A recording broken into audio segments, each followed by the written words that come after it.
यमुना तीरवनचारी। जय राधा माधव कुंज बिहारी, गोपी जन वल्लभ गिरिवरधारी। जय राधा माधव कुंज बिहारी, गोपी जन वल्लभ गिरिवरधारी। यशोदनंदन ब्रज जन रंजना, यशोदनंदन ब्रज जन रंजना। यमुना तीरवनचारी, यमुना तीरवनचारी। हरे कृष्णा कृष्ण कृष्ण हरे हरे, हरे राम राम राम हरे हरे। हरे कृष्णा कृष्ण कृष्ण हरे हरे, हरे राम राम राम हरे हरे। हरे कृष्णा कृष्ण कृष्ण हरे हरे, हरे राम राम राम हरे हरे। हरे कृष्णा कृष्ण कृष्ण हरे हरे, हरे राम राम हरे हरे। हरे कृष्णा कृष्ण कृष्ण हरे हरे, हरे राम राम हरे हरे।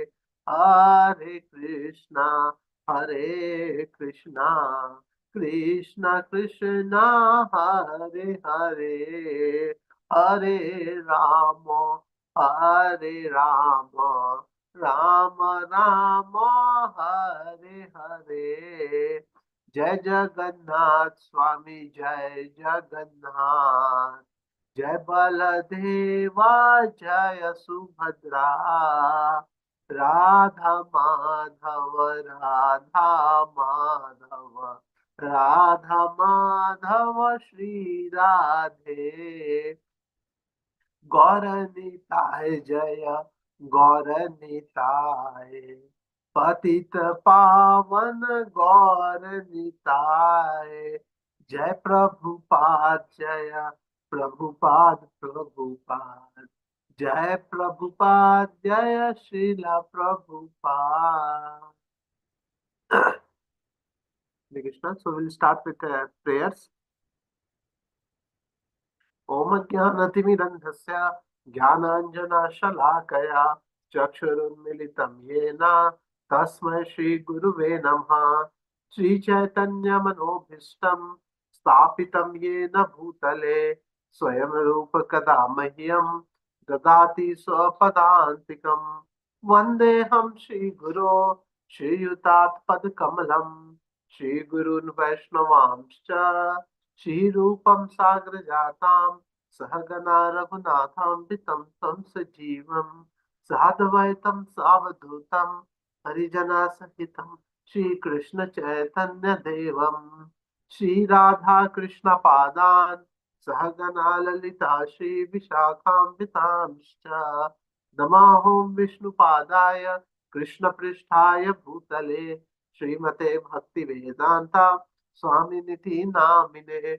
नमस्ते सरस्वते देवे गौरवाणी प्रचारिणे, निर्विशेष शून्यवादी पाश्चात्य देश तारिणे। नमो महावदन्याय कृष्णा प्रेम प्रदायते, कृष्णाय कृष्ण चैतन्य नामने गौरतिसे नमः। हे कृष्णा करुणा सिंधु दीनबंधु जगतपते, गोपेशा गोपिका कांता राधा कांता नमोस्तुते। तप्त कांचन गौरांगी श्री राधे वृंदावनेश्वरी, वृषभानुसुते देवी प्रणमामि हरि प्रिये। नीलाचल निवासाय नित्याय परमात्मने, बलभद्रा सुभद्राभ्यां जगन्नाथाय ते नमः।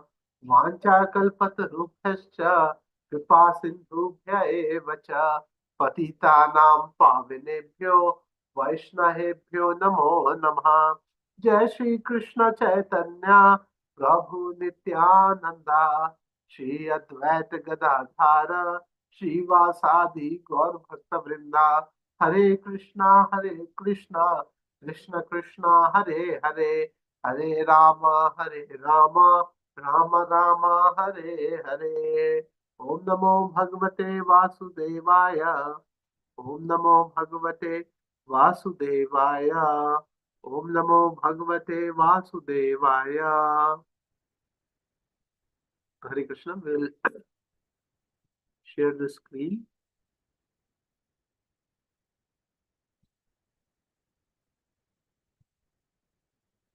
Okay, so I think today the verse which I am given to speak on is the third canto, 31st chapter, verse number 44. I have shared the screen. Hope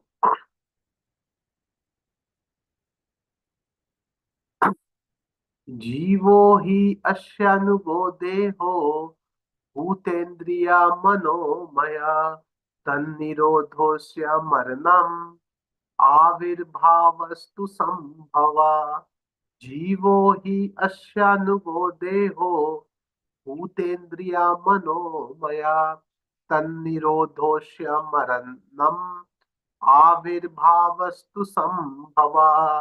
जीवो हि अस्यनुगो देहो भूतेन्द्रिया Manomaya, तन्निरोधोऽस्य मरणम् आविर्भावस्तु संभवा। Now we'll read the word to word meaning. Jiva, the living entity.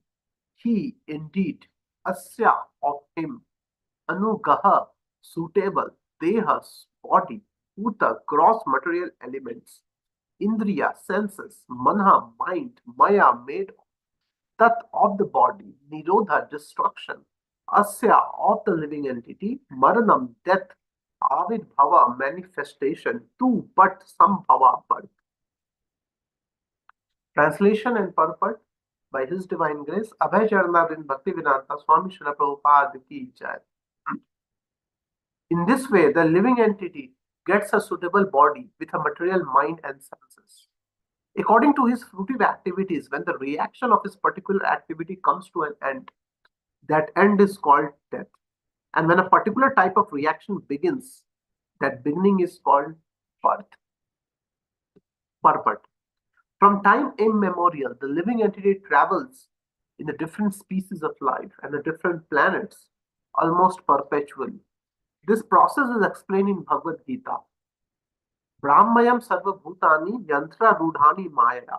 Under the spell of Maya, everyone is wandering throughout the universe on the carriage of the body offered by the material energy. Materialistic life involves a series of actions and reactions. It is a long film spool of actions and reactions, and one lifespan is just a flash in such a reactionary show. When a child is born, it is to be understood that his particular type of body is the beginning of another set of activities. And when an old man dies, it is to be understood that one set of reactionary activities is finished. We can see that because of different reactionary activities, one man is born in a rich family and another is born in a poor family. Although the both of them are born in the same place and at the same moment and in the same atmosphere, one who is carrying pious activity with him is given a chance to take a birth in a rich or pious family, and one who is carrying impious activity is given a chance to take birth in a lower, poor family. A change of body means a change to a different field of activities. Similarly, when the body of the boy changes into that of a youth, the boy's activities change into youthful activities. Hare Krishna.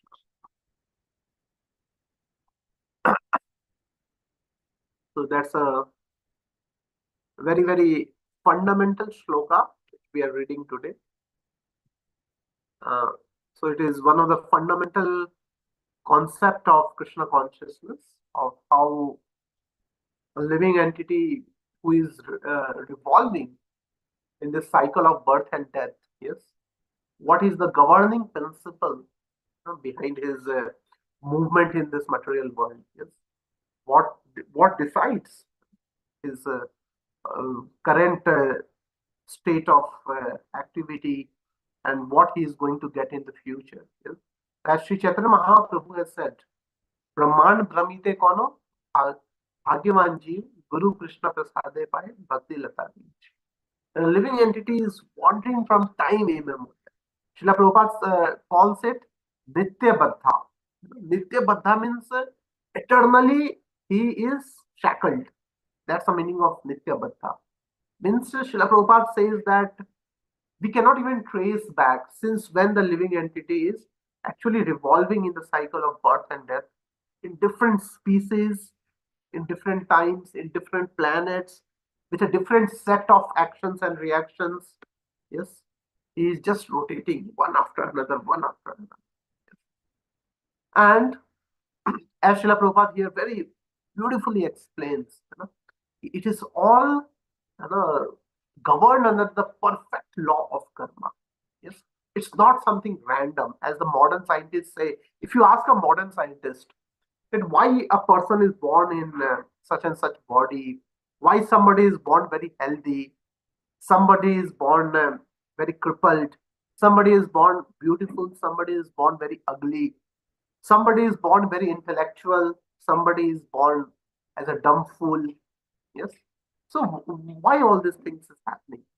The perhaps the only answer with the people with non-spiritual background is that it's all by chance.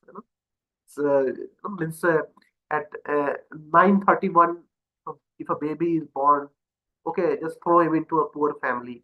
9:32, okay, rich family. 9:33, okay, become intelligent. 9:30, so it's all happening by just chance. There is no pattern to it. There's no some defined trajectory to what is happening. Yes, but if we turn the pages of Bhagavad Gita, the Bhagavad Gita very loudly proclaim the perfect science of not only self-realization but how this material energy is working with the perfect laws of the nature. Yes, and here Srila Prabhupada mentions that our actions, our thoughts, just like we have the law of conservation of energy. If I generate some energy, it's not that it will just be lost. That energy will lead to another type of energy. That energy will lead to another variety of energy. So there is a law of conservation of energy. Energy can neither be created nor be destroyed. Suppose if I rub my hands like this, I have some certain energy. In physics, we call it kinetic energy. Yes, I am giving the kinetic energy to my hands. I'm rubbing my hands. But that kinetic energy, is it just lost? No. It changes into the heat energy. And that's why my hands become warm as I rub it. Yes. And is this heat energy just lost after some time? No. It will be radiated to the atmosphere and it will exist, it will contribute to the atmospheric energy. Yes, and then those energy will lead to some atmospheric phenomena. Maybe the temperature of the entire atmosphere will rise by a little bit. It may lead to the formation of cloud, and then further and further and further it goes. So we can see that one action, and there is subsequent so many type of reactions. My hand getting warm, the atmosphere getting little bit warm, the atmospheric phenomenon which is happening. Yes. So similarly, whatever action we perform in this world, whatever thoughts we perform in this world, immediately those actions, those thoughts will lead to the perpetual reactions. There will be perpetual cycle of whole kind of web which will be created. Yes, and to facilitate this science, so many types of bodies. We have 84 lakh species. Yes? So, what are these 84 lakh species? These 84 lakh species are the different varieties of ways in which a living entity can express his desire to enjoy in this world. These are the variety of ways in which he can do. These, or we can say, these are the varieties of setup through which a particular action can have different types of reactions. Yes. So we can, so we have 84 lakh species related, this kinds of the living entities desire to enjoy in this world. So Srila Prabhupada gives us variety of layman examples to understand all this phenomena. He says that so Srila Prabhupada uses a very nice word that the current state of body which we are having is a precipitate of the subtle body. So what does it mean, the precipitate of the subtle body? So just like in the chemistry, we have done some experiment in the test tube. So sometime in the test tube, we see some precipitate, some solid get condensed in the bottom. So the type of solid which gets condensed at the bottom depends on the type of chemicals or a type of liquid in that test tube. So depending on the nature of that liquid, the solid is formed. Similarly, the subtle body. So so so Srila Prabhupada explains that when a living entity leaves his body, though the gross body is left here, but the subtle body, the soul is still covered with the subtle body. The soul still has a covering of mind, intelligence, false ego, and the whole subtle body setup. So the subtle body carries all the impressions, all the varieties of thoughts which we have thought, all the varieties of impressions, whether conscious or subconscious, are stored within that subtle body. And when the subtle body it enters, it finds a suitable womb, it finds a suitable father, in whose semen it enters, depending on his karma. And as soon as it fertilizes, with the egg, immediately there is a precipitate formed. Yes. And that precipitate will depend on the subtle body. So there's a subtle body, and as soon as it comes in contact with a suitable sperm and suitable ovum, of a mother, and there is a fertilization, immediately the precipitate is formed. To make it more clear, there's also the example given of a mold. Suppose there is a molten candle, molten wax. So how does the candle is formed? We find the candle is formed with different varieties of size and shape. Yeah, some candles are very uh, tall, and as is very thick. Some candles are very small, and very thin. Some candles are having very wavy kind of shape. Some candles are having like a little pyramidical shape. So we have different varieties of candles. So how that is formed? So there is a particular mold to each of them. There is a large mold of, there is a small mold. There is a slant mold. So the molten wax is poured into them. So as the molten wax is poured into them, depending on the size of the mold, depending on the shape of the mold, that wax, that liquid wax, take that particular shape. So the same thing happens. The subtle body, which is filled with all types of impressions, which is filled with all types of variety of thoughts, which is there in the subtle body. As soon as it comes, in a right womb, immediately it solidifies. The gross element solidified on that subtle body, and the type of gross body will depend on exactly the nature of the subtle body which we have cultivated. Yes. So such a perfect science, and that's why the science of Bhagavad Gita is so scientific. It is so relevant. It can answer any variety of questions which we have in this world. Generally, we people have so many questions: how this universe has come, why this is happening with me, why he is like that, why I am not like this. So many variety of questions. And the Bhagavad Gita, the science of law of karma, has perfect answer for each of them. Yes. So we see that, and that's why there are many questions. For example, it is said in the Bhagavad Gita that if suppose somebody die because of bullet, let's say somebody leaves his body while getting hit by a bullet. So in the next life, we find that he is born with certain mark, on his head.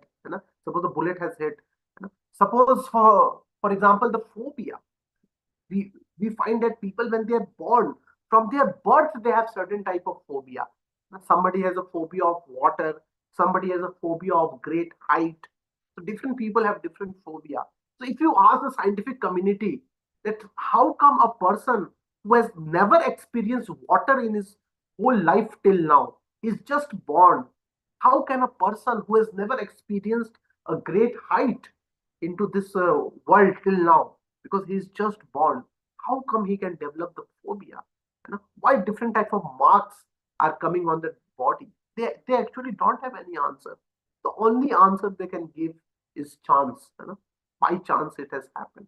But if we turn the pages of Bhagavad Gita, we have a perfect answer. Yes, our acharyas have explained that if somebody has born and if somebody die while drowning in the water, so those, because it's a very intense feeling. A person is dying in the water, suffocating. So the next life when he's born, so that dying experience in the water has such an impact on his consciousness, has such a wound on his subtle body, that when he is born, right from the birth, knowingly or unknowingly, he may not know also why I am fearful of water. He is born with the fear of water. He is born with somebody die because of great height. Somebody is thrown from a great height and he dies. So we find that in his next life, he will, because that impact is so high on the subtle body. Yes, he will be born with a fear of great height. Yes? So it's so perfect.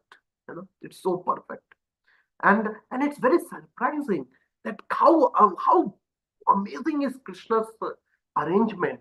How can our each thought, our each action has a record? Even if the Indian government try to keep the record of every single citizen, although the Aadhaar card has come, PAN card has come, everything has come, still it's so difficult for the Indian government to keep track of every citizen, that who is doing wrong, who is doing right, if any criminal is going unattended, you know, like that. So it's so difficult. People will find some or other loophole, and and we are so limited. We are so limited in our power. Yes, it's so difficult to manage so many crores and crores of people. I remember a few years ago I was there in Singapore. The Singapore government is known for in the world for one of the most strictest, strict government in the world. They have a very perfect policy. They have a very streamlined system. So even in that country, I've I used to sometimes hear that sometimes there used to be some loopholes, because there is around 60 lakhs of population in the city of Singapore. Yes, so it was for the government, although having the perfect government and the most strict system and most streamlined administration, it was so difficult for the government to keep track of every city. Somewhere, some loss will happen. Somewhere, something will go unattended. Yes, so it will be so difficult. And how can Krishna? He is he has made such a system where each person's thought, each person's action, you know, what a person has done at what time is so perfectly recorded. And not only it is recorded so perfectly, but the reaction is also awarded so perfectly. And it is said that we cannot escape the reaction of a single action which we have done. If we have done good, maybe it may not come in this life. Maybe it may also happen. It may not come in the next life. But somewhere, in some lifetime, we will get the reaction of that good karma. Suppose we have done bad, we will suffer. For sure, we will suffer. Whether we suffer in this life, next life, or maybe after 50 lifetimes, that reaction will surely come. So, what a perfect record. And Krishna knows, and it is so surprising that Krishna also award the reaction. He also has a very wonderful system of awarding that reaction, also when to award and when to. So this is all facilitated because Krishna is mentioned as server. So how is this all this system running? It is only running because of the intervention of Paramatma. Yes. So we know that how from Krishna, through the series of incarnations, we had the Purusha Avatara, and then we have Karno Daksha Vishnu. From the Karno Daksha Vishnu, the whole bubbles of universes are coming. And then Karno Daksha Vishnu, he expand himself into many, many Garbhodakshay Vishnu. Yes, for each universe, one Garbhodakshay Vishnu. And Garbhodakshay Vishnu, we know that how he lies in that ocean. And then from the Garbhodakshay Vishnu, so many, we have Chirodakshay Vishnu, and who expands into each and every living entity as Paramatma. Yes. So we can see that Krishna is is Sarvagya. He knows everything. He is Sarvavyapi. Sarvavyapi means he is omnipotent. He exists everywhere. He is aware of each and every nook and corner of his universe. He is so perfectly aware of everything. And rather, he is as a single unit. So my Paramatma is one single unit. Your, your Paramatma is one single unit. Third person Paramatma is one single unit. So we can imagine that there is one Krishna in each one of us heart. Though each of these Paramatma is one factor only. And everything has originated from Krishna. But still, they are all different also. For the administration of my body, for the administration of my soul, there is one Krishna and there is another Krishna, but still all this Krishna is one. So that's why Chaitanya Mahaprabhu says that this Achintya Bheda Bhed, that Krishna is one supreme personality of Godhead, but still that Krishna is different in different bodies. And it is only because of the intervention of Paramatma that all this system of action and reaction is happening in such a perfect, in a most systematic, streamlined way. It is only because of that. So in the 13th chapter of Bhagavad Gita, Krishna explains all these signs of the triangle. So we have a triangle where one corner is the Jiva, another corner is Krishna, that is Paramatma, the third corner is the Prakriti. So it is by the combination of Jiva, Paramatma, and Prakriti that all this law of karma is able to act. Yes. So how does it act? So it is said that Jiva is a desirer. He desires something. And then the Paramatma, he's a sanctioner. He's the person who smells each and every desire, because he's very close to sitting very close to the heart of to the jiva. So in the Katha Upanishad, it is said that the body is like a tree. Within that tree, there are two birds. One is the jiva bird and one is the Paramatma bird. The jiva bird, he just busy into enjoying the fruits of that tree. Sometimes bitter fruit in terms of suffering, sometimes sweet fruits in terms of enjoyment. Yes, he's just busy into that. And there's another Paramatma who is just sitting in the same tree, but who is just observing. Who is just observing that jiva, what he is doing, and he's just waiting for many, many lifetimes that when will this jiva turn his face back to me. Yes. So it is said that jiva is the desirer, Paramatma is the observer of that jiva, as well as the sanctioner, and as well as the orderer. He orders the Prakriti. And what does the Prakriti do? Prakriti, it facilitates that desire after being ordered by the Paramatma. Yes. The Prakriti creates a particular situation in which the desire of that jiva, or in which the reaction of certain action of that jiva is being carried out. And that's why we find that sometimes our life is going very smooth. But because we have done something bad in the past and the reaction is going to come. So when the reaction is going to come, although the whole setup is very nice, we have a nice house, we have nice wife, nice children, nice job. Suddenly, in order to give us that reaction, suddenly the Prakriti create a particular situation in which we suffer. Automatically, we find that something happens, the share market collapses, or we get certain disease, or we are just walking on the road and somebody just hit and run us, and something happens. The prakriti creates a particular situation in which the jiva suffers. Yes, because he has done you know, uh, some past bad action. And who is the facilitator of it? Who is the sanctioner of it? Who is the witness of it? Everything is governed by Paramatma. And that's why it's all the majesty, it's all the greatness, it's all the omnipotence. It's just the all-knowing nature of the Supreme Personality of Godhead, which has that power to make such a perfect law, such a perfect non-partial law. And it's such a non-partial law. Suppose a government try to make certain rule, we find that that rule is favorable for one person, and but it may have certain laws for another person. And that's why we find that there is no government in this world which can satisfy each and every living entity, which can be non-partial. If a government try to do something, certain people will be happy, certain people will be unhappy. Yes, this will all happen. Yes, and that's why we find it so difficult. But only Krishna can make such a non-partial law. And that's why Krishna says in Bhagavad Gita, "Na me dveso sti na priya."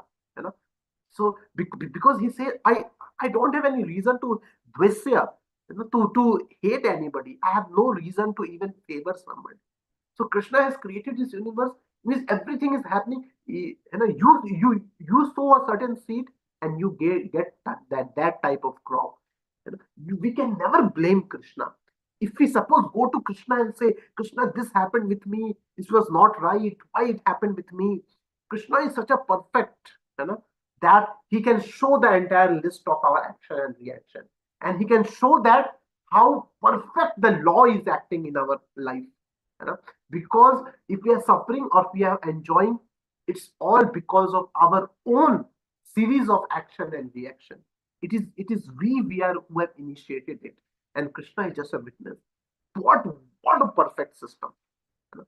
I think the Nobel Prize has to be given. I think all the Nobel Prize fall fake, falls pale in front of, means the type of scientific, we can say that, in the scientific setup which Krishna has done in this world, such a non-partial. This nobody can blame the system or anything. It is we who will uh, initiate it. It is we who will also suffer it. And what we do in that suffering will also lead to the perpetual action and reaction. Okay. So, so after discussing all this knowledge, so I also wanted to focus on what is the practical application of this law of karma in our life. Yes. So this was all philosophy. We have heard it many times. We have read it many times. And even those who are non spiritual people, who are non devotees, even if you ask them in India, sometime, common people also know, all this karma, kharab karma, acha karma, all this thing. People will speak about it. But in the remaining time, I want to focus on that what is the practical application of how we can apply in our life, especially in our spiritual life, this law of karma. Yes. So, so what the first thing which comes to my mind, how we can apply, is that to be very very cautious of our actions in this. So whatever suffering we are having, it's because of our own past karma. So now we have a choice, especially as a human being. So it says that all the other species are just a programmed species where we don't have free will, like a dog's body. So a dog is programmed in a certain way. A dog will just, whole life he will spend in just eating and searching for something, barking, you know, having mating with some she dog, like that. So the dog body is fully programmed. If we see a goat body or a cow body, you know, they are just programmed to keep eating grass all day and night, you know, and they in their body there will be automatic processing of milk, and then the cow, they will give milk, then they will again eat grass, again give milk. Like this, the whole life of cow will pass. it doesn't have any free will. Yes. So it is said that the free will given is given. We create our new karma only in this human form of life. In other form of life, we simply suffer, what we have already done it. So the other species of life, it is just created to just suffer what we have done. But in the human form of life, human form of life is known as a junction, where we have the power to create, generate a new karma, whether it be good or bad. Yes. So that's why how cautious we should be in this human form of life, about our action, because our each and every action will have a subsequent reaction. We cannot escape it. Suppose sometimes we have sometimes students, they watch some pornography or some bad movie in the internet, and they think that I will delete the history account. We are in the internet, we have that facility. We can watch something, and then we can just delete it. Yes, it can be deleted in the whole computer system. We Some very smart software engineer may also delete it from the whole server, so that nobody can trace it. But there is one place we cannot delete the impression which has gone in our mind. That is from our own, from our own subtle body.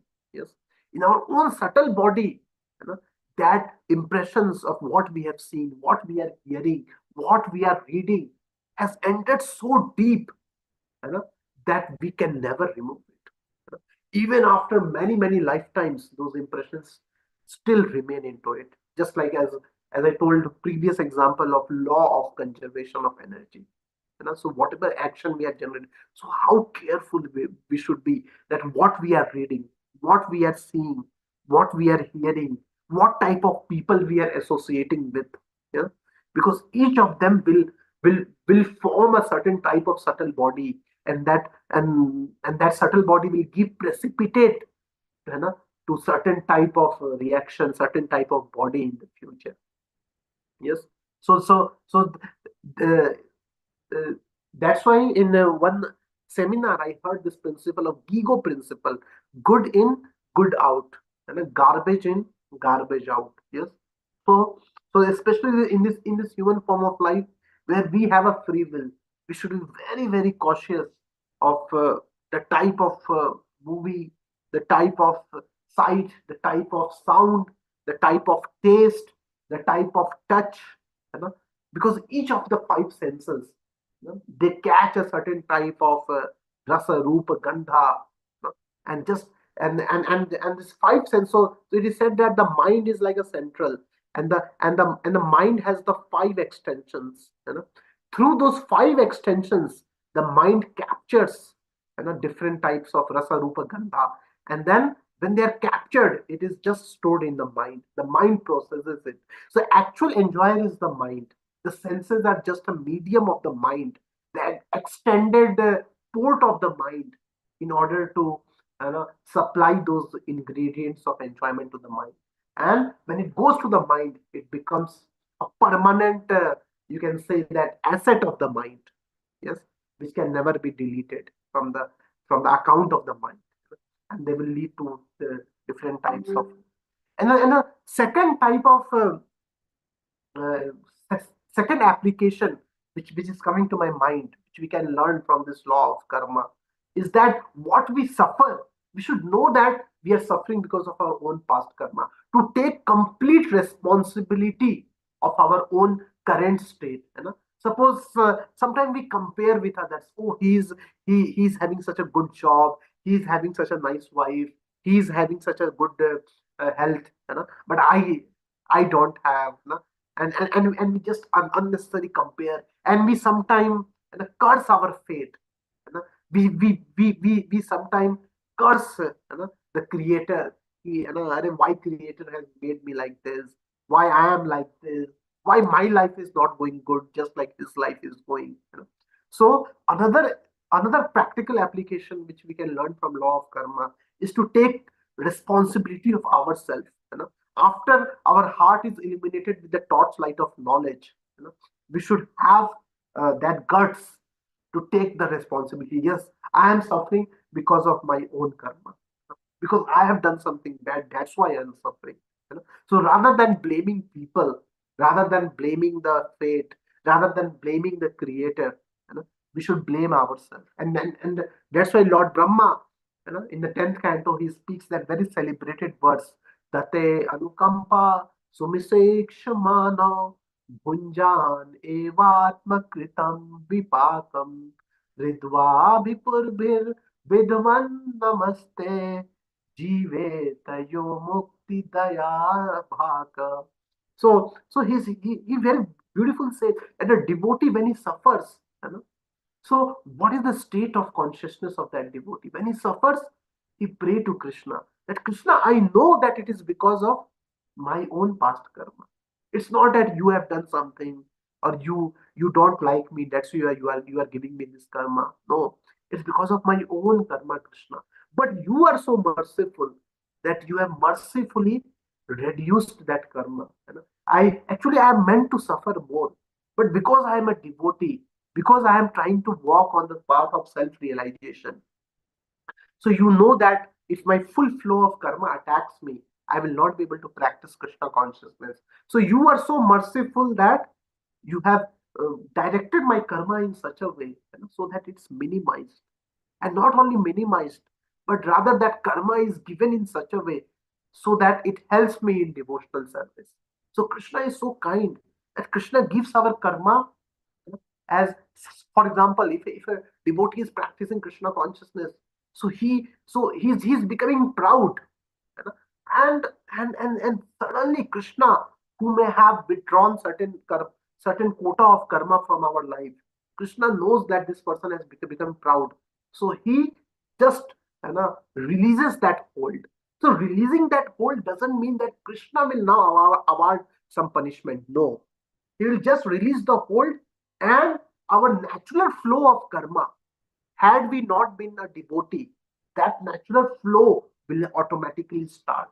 So depending on how much we surrender to Krishna, that much Krishna, he takes charge of our karma. And that's why he says that aham sarva papebhyo moksha isyami masucha sarva dharman parityaja. That anybody who's perfectly surrender, and it is Krishna who takes charge of his karma. Yes. But as I told that, we should take the complete responsibility of it.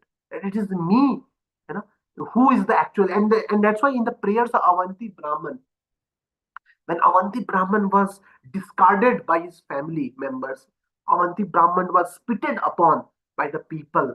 Avanti Brahman was cursed. He was kicked by everybody in his village, and he was left alone. Then Avanti Brahman spoke a very beautiful shloka. He says that it is not because of my bad planets, it is not because of some bad omen, or it is not because of some bad signs, or it's not because of this person, that person, it's not because of my relatives. He gives number of types of factors. It's not because of all of them that I am suffering. I am suffering because of one person. That is my own mind, my own stupid mind. That same mind may have done some previous, desired something wrong, due to which he did some wrong action in the past, and I am suffering now. And when I am suffering, it is the same mind who is creating some illogical questions, that why you are suffering. Maybe he is bad, he is good. Everything is mind. So what we have to suffer, we have already suffering it, or we have already suffered it, or some part of it is going to come in the future. But what is in our hand is the future. That how so it is said that what karma has come upon us, what type of body we have got, that we cannot choose it. It is already decided. We have done it. But what now depends on us is that how we take those sufferings, how we take that happiness which is coming because of our own karma. Yes. Suppose somebody is suffering, somebody is suffering, and he becomes very rageous, and he try to just fight with other people. So he's just implicating himself more and more into that karma. So he's already having a bad quota of karma, and now his reaction to that bad karma, that bad reaction which is coming, is also bad. So it will also lead to another bad, further reaction. Yes. So how we so it is said that what comes to us is not our choice, but how we respond to it is our choice. And suppose somebody's bad karma is coming, so he has two choice: either to just fight with the people who are the instrument of that karma, curse him, and just spoil our consciousness further and further implicate ourselves, or we can become humble. We can take more shelter of devotees, we can take more shelter of spiritual master of Krishna. It is a time of crisis. It can help us to go more deeper into the shastras, and just read, take more shelter of the supreme personality of Godhead. So we always have a choice. And similarly, good karma also, suppose somebody has become very rich, so he also has a two choice: either to just keep enjoying that richness, just be very comfortable, be very proud of our one's riches, show it off, boast itself, or we can have another option that okay, I have got good riches because of my past karma. I can use it in a proper way. I can give more donation. I can feed more brahmanas. I can arrange a house program in my house. you know. I can help the temple. Yes, so he can properly take he can properly direct his good karma. So what we are having is not our choice, but how we respond to it is our choice, and that will also decides our further sufferings or enjoyment. Yes.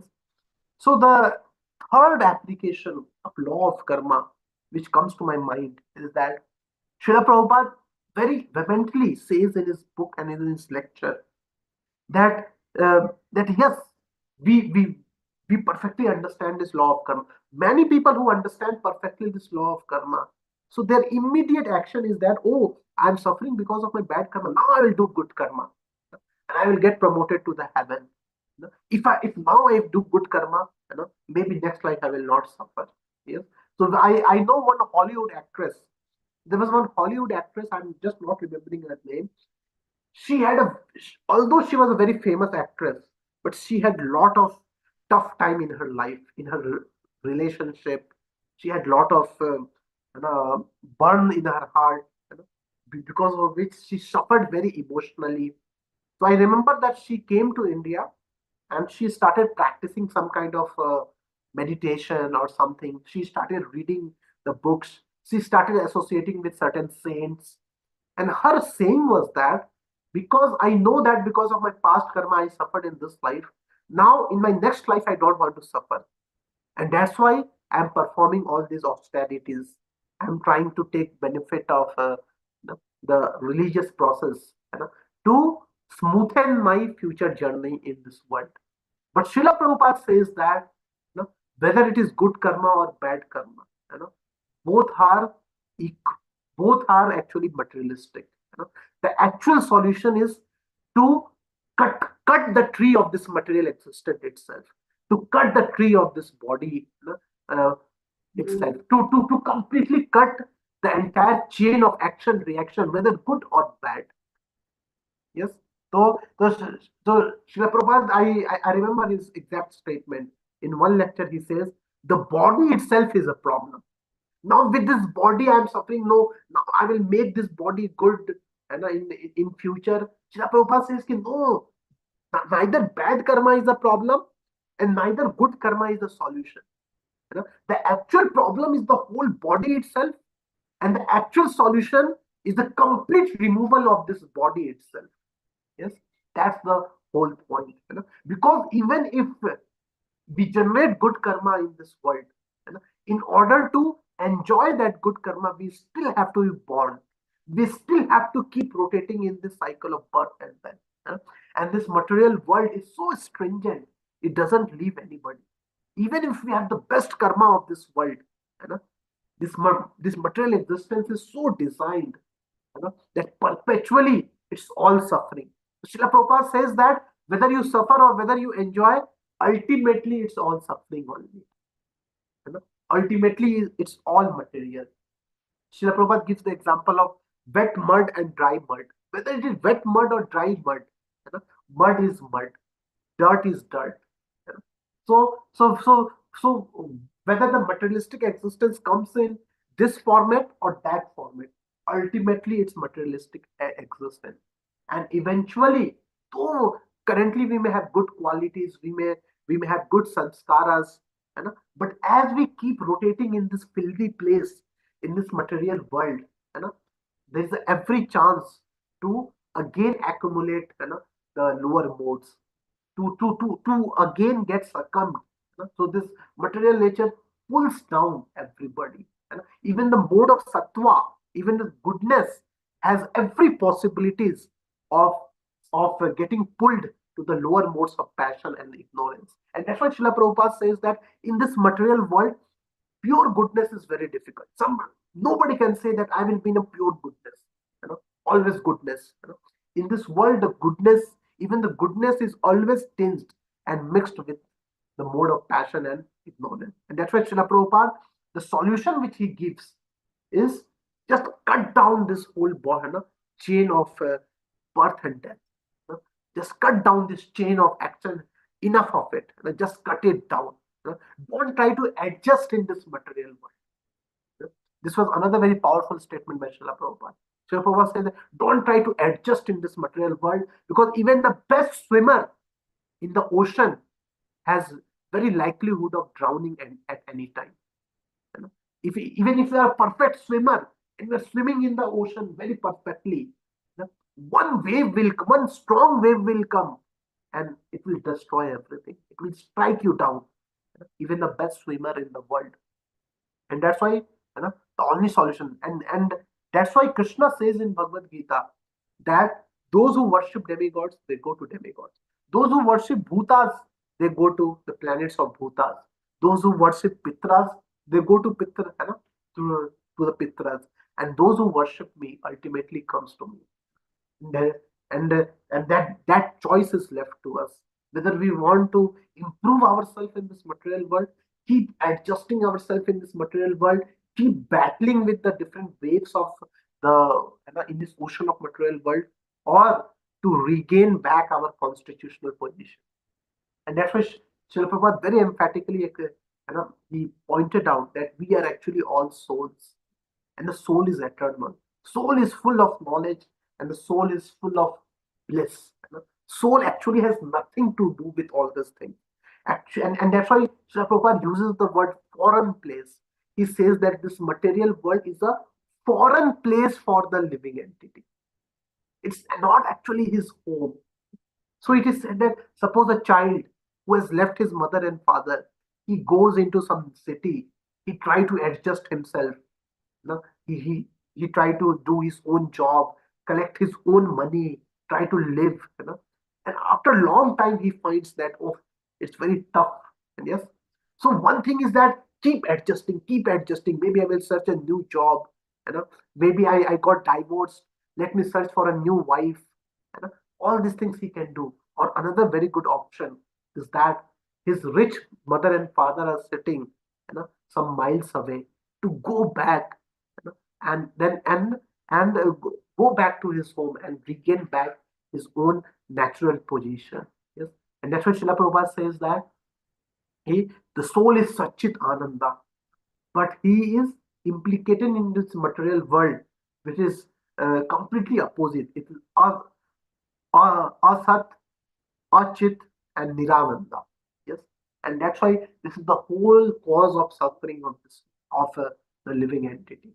Yes, and that's why living entity has to go back to his original constitutional position of complete eternity, complete knowledge, and complete bliss. So I will like to end this lecture by a very famous verse, which is where which Srila Prabhupada writes in Bhagavad Gita, yeah, and which is very relevant for our discussion. So I would like to just open that verse, read the purport, and end today's class on what Srila Prabhupada speaks about.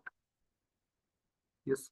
So that famous verse is Yam Yam Vapi Smaran Bhavu Tejti Ante Kalevaram, that where Krishna explains that how one can come back to him, what type of action one should perform. And Srila Prabhupada gives a beautiful purport to it.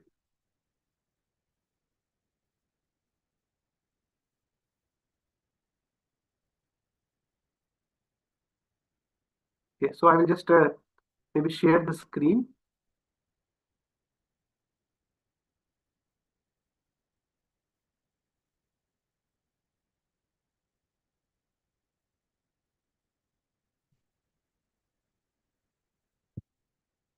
Okay, so I think we are running out of time. So what will we say? What will we do? That I will just read the translation and purport.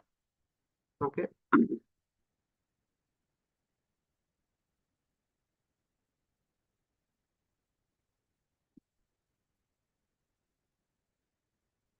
Yes. अंतकाले च मामेवा स्मरन् मुक्त्वा कलेवरं य प्रयाति स मद्भावं याति नाति अत्र संशया. And whoever at the time end of his life quits his body, remembering me alone, at once attains my nature. Of this there is no doubt. The same science of karma, the same science of, as I told, that the precipitate, which applies to material body, the same apply to the spiritual body. If we spiritualize our consciousness, if we think of Krishna again and again and again and again, so because Krishna is Satchit Ananda, so he completely spiritualizes our mind, our whole subtle body. Yes. And just like the type of impressions on the subtle body decides the type of gross body he will get. So once one subtle body is fully spiritualized, you know, so the only body which is possible for him, because there is no other species, 84 lakh species, which will match that subtle body. As I told, the gross body is given as per the subtle body. So there's no species, no gross body in this world which can match that spiritualized subtle body. And the only possibility is to be liberated and go back to Krishna. That's the only possibility which remains. That's why Krishna says that whoever at the end of life quits his body, remembering me alone, at once attain my nature. Of this there is no doubt. And Srila Prabhupada's purport is the most important instruction. So I will just read the purport, very small purport, just one paragraph. With this we will end. In this verse, the importance of Krishna consciousness is expressed. Anyone who quits his body in Krishna consciousness is at once transferred to the transcendental nature of the Supreme Lord. The Supreme Lord is the purest of the pure. Therefore, anyone who is constantly Krishna conscious is also the purest of the pure. The word smaran is important. Remembrance of Krishna is not possible for the impure soul who has not practiced Krishna consciousness in devotional service. Therefore, one should practice Krishna consciousness from the very beginning of life. If one wants to achieve success at the end of his life, the process of remembering Krishna is essential. Therefore, one should constantly, incessantly chant the Maha Mantra. Hare Krishna, Krishna Krishna, Hare Hare, Hare Rama, Ram Ram, Hare Hare. Lord Chaitanya has advised that one be as tolerant as a tree, Tarorapi Sahishnuna.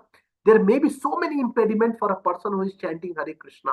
Nonetheless, tolerating all this impediment, one should continue to chant Hare Krishna, Krishna Krishna, Hare Hare, Hare Rama, Ram Ram, Hare Hare, so that at the end of one's life, one can have the full benefit of Krishna consciousness. Powerful instruction by Srila Prabhupada. And Srila Prabhupada says that in order to form that spiritual impressions on the mind, in order to form that Satchit Ananda impressions of one's life, one should incessantly chant the holy names. Because holy name is the only way in this Kali Yuga. Kalor dosha nidhe rajan, hasti hi ek mahan guna, kirtana deva krishnasya, mukta sangha param vajet. Harer nama, Harer nama eva kevalam. Only through the holy name. No other process has in this Kali Yuga has the power to form that spiritual consciousness on the most conditioned living entity of this world.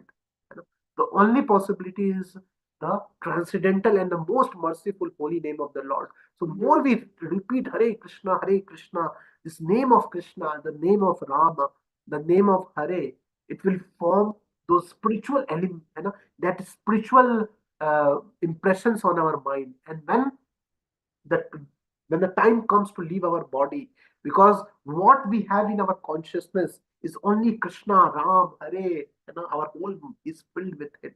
So the only type of body which is possible, because there is no matching body which the material nature has. There is no matching species. Only matching is our own constitutional position in the spiritual world. So, with this message, we want to end today's uh, uh, discussion. Okay, so if anybody has any uh, question or anything, they can ask. Or any feedback. Somebody want to add something, they can also add it.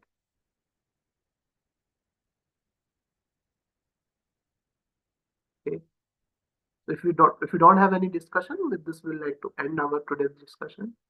Hare Krishna, Krishna Krishna, Hare Hare, Hare Rama, Rama Rama, Hare Hare. I think Uttam Damodar Prabhu want to say something. No, Prabhu, very nicely explained. I think you made the right point and ended it so nicely, saying that, this is the only way that we can get out of the gross material part. That's it.